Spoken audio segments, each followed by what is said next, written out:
Here are the top 10 artifacts relating to the Exodus from Egypt.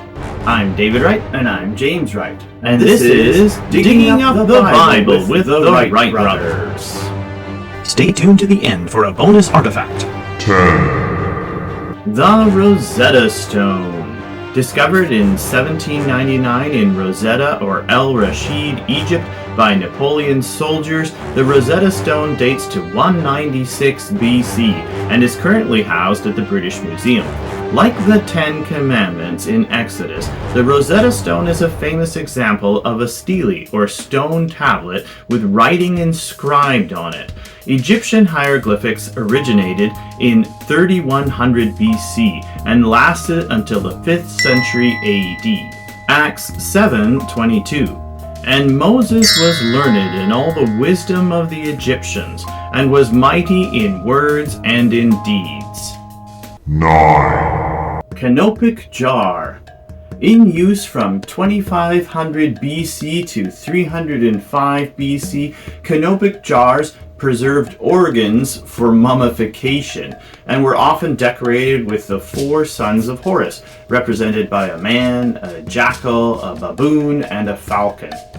Exodus 16:33, and Moses said to Aaron, "Take a jar and put an omerful of manna in it, and place it before the Lord, to be kept throughout your generations." 8. Sinai 1:15, Joseph's son.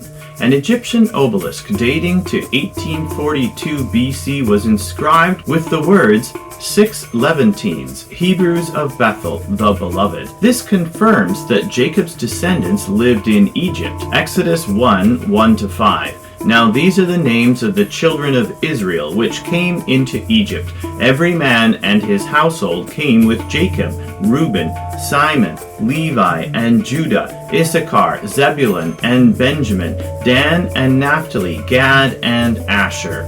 And all the souls that came out of the loins of Jacob were 70 souls, for Joseph was in Egypt already. But you don't have this one? An obelisk? It weighs 1.2 tons. Just make the bottom part.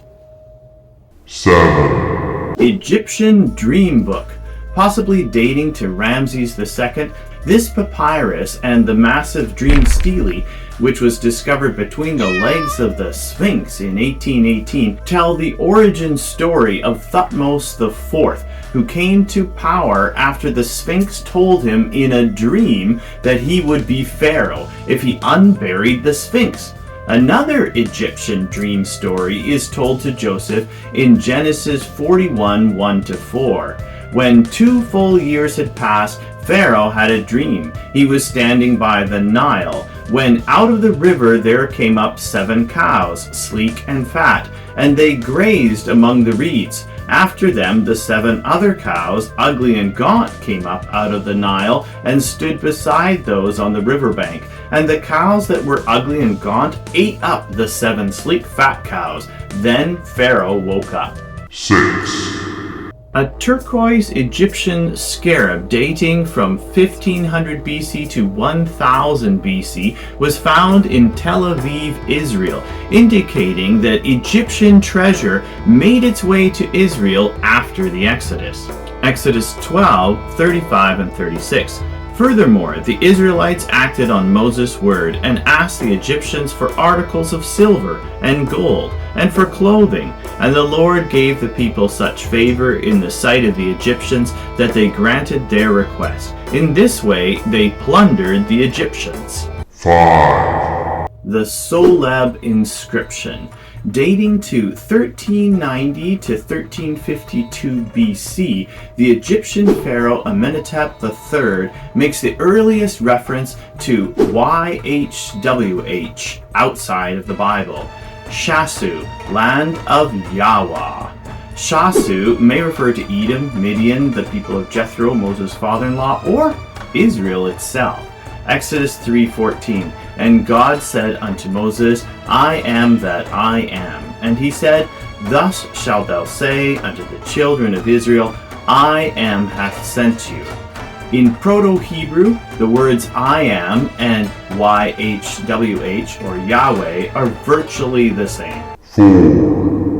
The Manta Stella, dating to 1208 BC, Thebes, Egypt. This 3-meter tall stele makes the first reference to Israel outside of the Bible.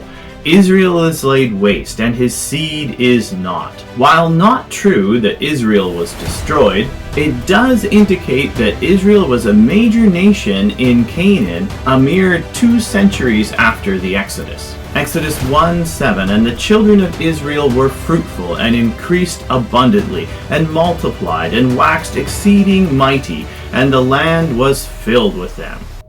David, what's this? The Manta Stella. At least I made it. But it's so small. The real one is 9 feet tall. Where am I going to put it? 3, Moses Scarab. Found on the horns of Hattin in Israel by a school group, this white scarab seal identifies Pharaoh Thutmose III, 1481 to 1425 BC. But how did it get there?